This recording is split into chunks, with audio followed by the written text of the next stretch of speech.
BFM Business présente toute l'actu éco et business à la mi-journée. 90 minutes business. Sandra Gandoin. Et on est ravis de vous retrouver donc pour cette émission spéciale de Libre Antenne. On répond à vos questions, aux conflits que vous rencontrez en entreprise, avec vos fournisseurs, avec vos clients, avec l'administration fiscale. Il y a énormément de situations qui nécessitent d'être aidées quand on est chef d'entreprise. Je rappelle qu'autour de cette table, il y a Sofiane Aklouf qui va récupérer vos questions et nous les donner tout au long de cette heure. Sofiane. Avec vous à bfmbusiness.fr, on vous attend. C'est là qu'on écrit effectivement toutes vos questions à partir de maintenant. Pierre Pelouzet, médiateur des entreprises, est avec nous. Bonjour Pierre, bonjour, vous allez bien? Oui, très bien. Vous êtes en forme? Oui, très bien. On est ravis de vous retrouver pour cette émission. Et avec vous, Philippe Fourquet et Dimitri Pivot. On va un petit peu présenter vos invités. Pierre-Philippe Fourquet, déjà, vous êtes président de la Fédération nationale 60 000 rebonds, secrétaire général du portail du rebond des entrepreneurs. Pierre Pelouzet, pourquoi avez-vous amené avec vous Philippe Fourquet? C'est important qu'on ait amené non seulement Philippe, mais Dimitri pour parler de ce portail du rebond. Pourquoi? Parce que nous travaillons avec les entreprises, nous aidons les entreprises, les PME, les TPE, mais les entreprises, c'est aussi des entrepreneurs, des femmes et des hommes qui peuvent être en difficulté personnelle, qui peuvent avoir des soucis, qui peuvent avoir un échec. Et il faut pouvoir les aider, les accompagner. C'est le rôle du portail du rebond. Philippe Fourquet, présentez-nous vos deux casquettes. Alors, ma première casquette, effectivement, en tant que secrétaire général du portail. Donc, le portail du rebond, c'est un regroupement de différentes associations, de 4 associations qui ont été membres. Il y a Second Souffle, 60 000 rebonds, mais il y a également Recréer et à Maroc. Alors, à quoi sert le portail? Le portail, il sert à accompagner les entrepreneurs des premières difficultés jusqu'au rebond après une liquidation d'entreprise ou une perte de l'entreprise.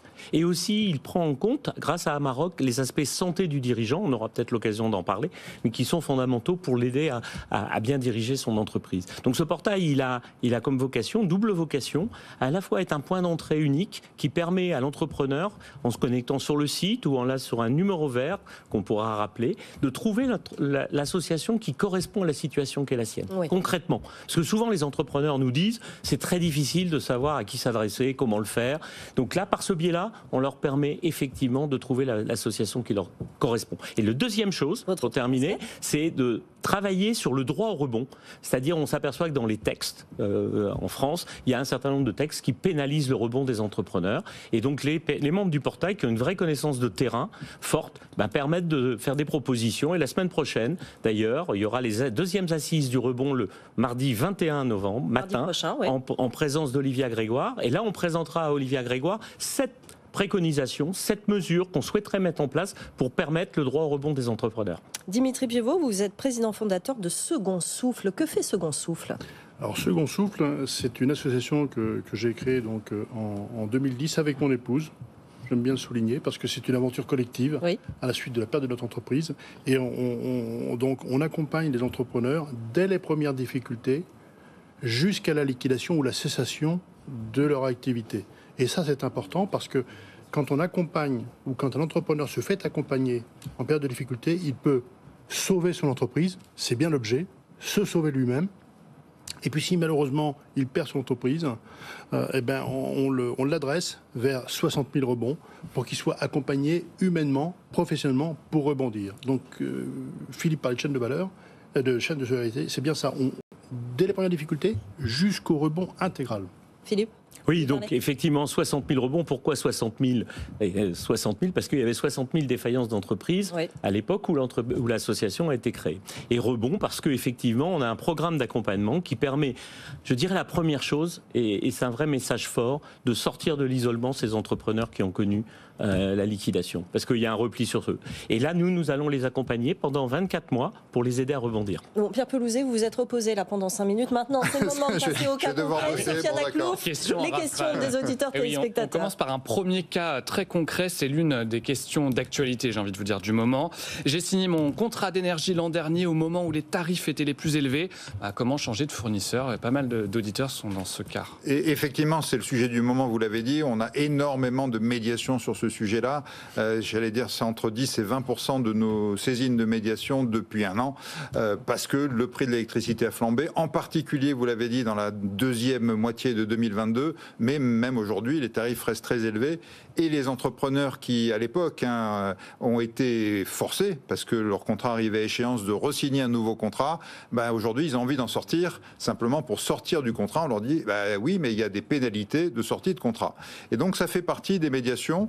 N'hésitez pas à saisir le médiateur des entreprises ou le médiateur de l'énergie. Je rappelle qu'on travaille tous les deux sur le sujet. Pourquoi ? Parce que pour les petites structures, les moins de 20 salariés, c'est le médiateur de l'énergie. Au-dessus, c'est le médiateur des entreprises. Mais dans tous les cas, on va vous accompagner au travers, comme toujours, d'un dialogue. Pour changer de fournisseur, parce que là, ce cas...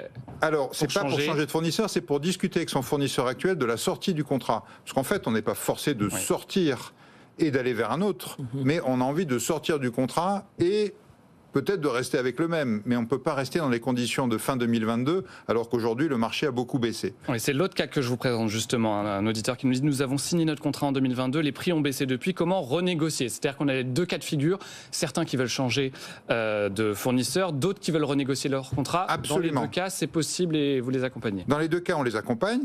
Ça ne marche pas toujours, faut être concret et il faut savoir qu'en fonction des fournisseurs d'énergie, en fonction de la position, en fonction du contrat, c'est plus ou moins difficile, mais au moins ils ne sont pas face à un mur, c'est-à-dire des gens qui leur disent non, c'est pas possible, on ne veut pas vous parler. La médiation va vous accompagner, va établir ce dialogue et puis va faire au mieux pour faire en sorte que vous sortiez par le haut avec le fournisseur d'énergie pour trouver une solution.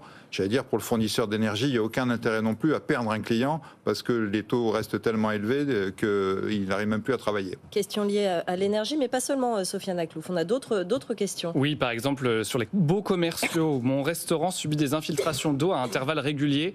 Malgré mes appels, le bailleur ne s'est jamais déplacé. J'ai dû financer des travaux moi-même et j'attends le remboursement. Pouvez-vous m'aider ? Alors ça, c'est un cas concret qui vous est tout droit destiné. Absolument, oui.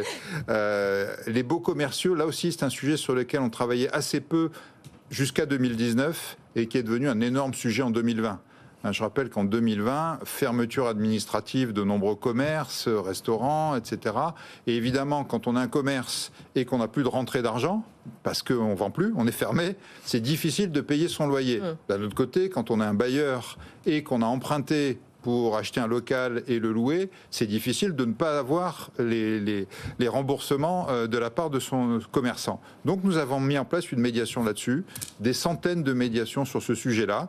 Et aujourd'hui, on voit encore qu'au-delà des cas de fermeture administrative de l'époque, le sujet bailleur-commerçant reste un sujet important. Donc là aussi, médiateurdesentreprises.fr, n'hésitez pas à nous saisir. On donnera évidemment cette adresse à la fin de l'émission. Dimitri Puvot, j'ai une petite question. Vous disiez tout à l'heure, vous accompagnez les entrepreneurs dès les premières difficultés. C'est ce genre de difficultés qu'on n'identifie pas forcément comme quelque chose qui peut nous faire basculer, mais finalement, c'est ce genre de difficultés qui, quand elles s'accumulent, menacent l'entreprise. Ça fait partie des premières difficultés qu'on peut rencontrer, en effet, les beaux commerciaux. Et c'est assez récent, c'est ça 2-3 ans avec la période de Covid. Oui. Mais c'est aussi, les premières difficultés, c'est une baisse de chiffre d'affaires. C'est les décalages de charges URSSAF qu'on a à rembourser et qu'on ne sait pas comment négocier. C'est aussi un PGE qu'on va devoir rembourser et qu'on ne sait pas comment négocier, alors même que le chiffre d'affaires a baissé. Donc, et nous, le message que l'on passe, c'est je vais repasser ici, c'est de venir à la rencontre des organisations pour vous faire accompagner le plus tôt possible. Parce qu'il faut identifier le danger, en quelque sorte. C'est ça, c'est peut-être ça qu'au départ on ne fait pas en tant qu'entrepreneur. C'est un problème, mais c'est pas forcément un danger dans son esprit, alors que finalement, ça peut aller très vite. Oui, je pense ils peuvent être dans une posture où effectivement, ils sont focalisés, bien sûr, sur leur quotidien. Souvent, ça s'accélère, la pression devient très forte. Oui. D'ailleurs, quand ils arrivent chez 60 000, après malheureusement la fermeture de l'entreprise, ils sont épuisés physiquement, parce qu'ils ont tout donné pour essayer de sauver. Et cette attitude fait qu'on en perd une lucidité. On perd une lucidité par rapport à ce qui se passe. Alors c'est facile à dire sur un plateau, mais on perd cette lucidité, et le fait de faire appel à quelqu'un d'autre, à un regard extérieur, ce que disait Dimitri, permet de reposer les choses de façon beaucoup plus calme. Et le plus tôt on le fait, le mieux c'est, parce que malheureusement, trop souvent, quand ils font appel à nos structures, c'est souvent assez tard, et là c'est plus compliqué à remettre en œuvre. C'est l'escalade, effectivement. Une autre question, Sofiane ? Précisément sur cette question, à quel moment est-ce qu'il faut faire appel à vous ? Mon entreprise est dans une mauvaise passe, j'ai fait traîner les règlements et ne paie plus les charges sociales. À quel moment je dois m'adresser à vous ? J'ai envie de vous dire, est-ce que c'est pas déjà un peu trop tard, non ? Messieurs, Dimitri, peut-être ? Sofiane, vous avez raison, c'est déjà un peu trop tard. Merci. Et en fait, à quel moment ? Mince. Plus simple. C'est quand je commence à sentir que la situation me fatigue. Vous savez, c'est comme sur un bateau. La corde vous glisse entre les mains, vous le voyez bien. C'est à ce moment-là qu'il faut se faire accompagner. Pierre Pelouzet, une réponse sur cette question ? Absolument. De manière générale, on partage le même constat. Plus tôt on est saisi, plus tôt on peut agir, plus tôt on peut aider. Mais le constat en parallèle, c'est malheureusement, on est souvent saisi très tard.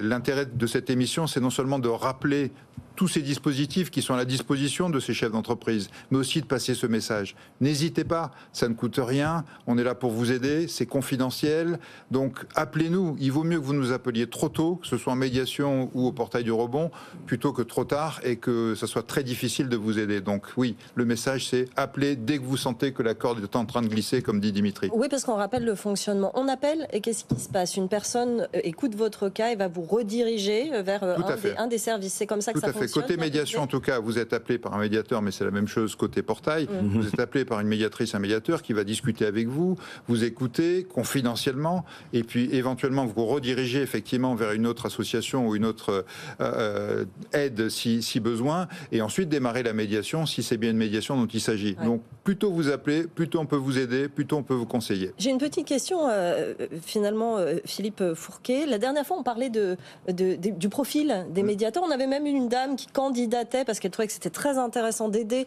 les entreprises. Vous êtes qui sont en fait ces personnes qui travaillent Alors, pour vous ? Les personnes qui vont travailler sur le rebond et après une liquidation, il y a deux types de bénévoles.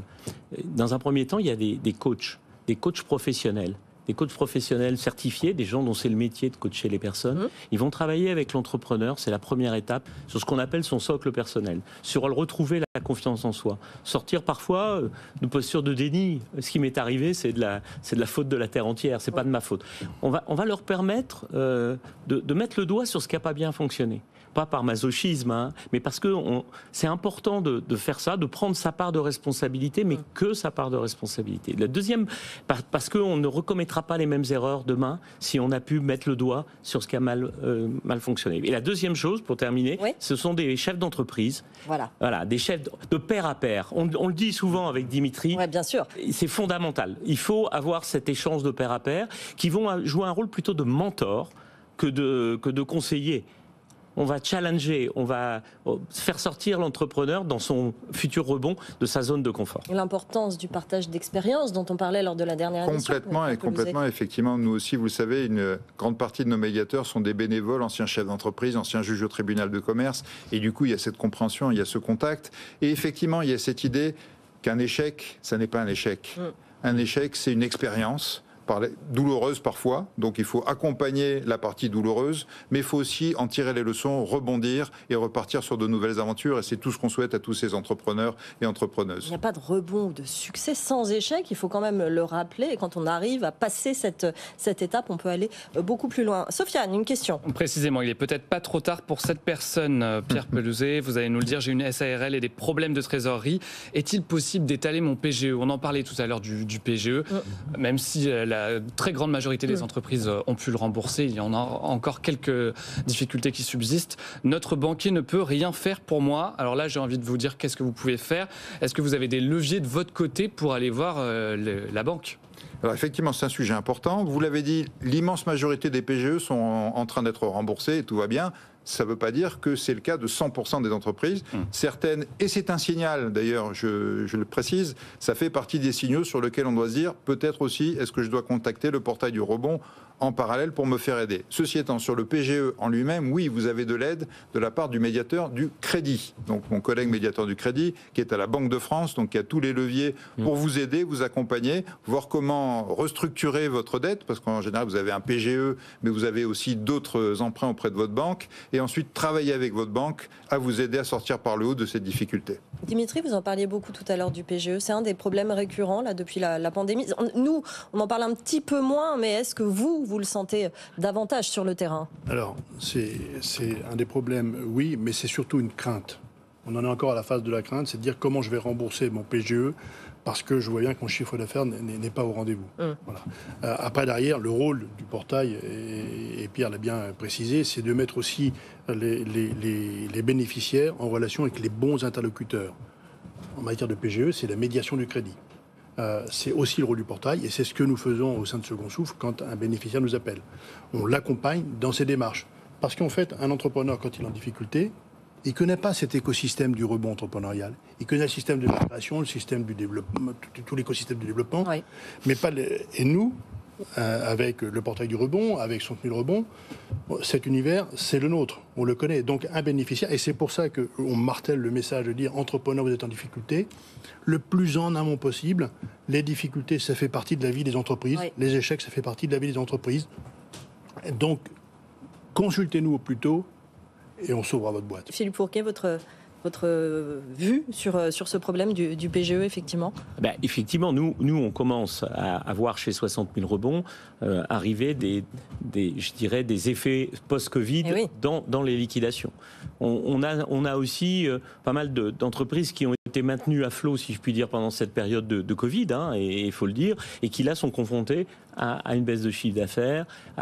Et donc là, les causes principales sont liées à ça. On commence à avoir vraiment cette vague, et la vague est importante.